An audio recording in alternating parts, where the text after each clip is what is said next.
سرسوں کا ساگ پنجاب کی سوغات سمجھا جاتا ہے۔ قبیلی کے دیہی علاقوں میں سرسوں کا ساگ آج بھی بہت شوق سے کھایا جاتا ہے۔ سرسوں کا ساگ ایک مشہور سبزی اور سوغات سمجھی جاتی ہے۔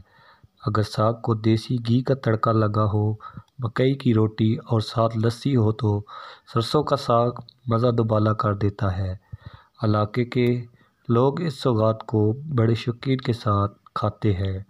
صحتی اعتبار سے اس میں calcium, sodium, chlorine, protein, vitamin A, B اور ای پایا جاتا ہے۔ ساگ ایک قوت مند غذا ہے۔ دیہات کے لوگ دوسرے شہروں میں اپنے پیاروں کو یہ تحفہ پیش کرتے ہیں۔ محمد نبیل احسن، دینا نیوز اپڈیٹ، بڑا گواہ۔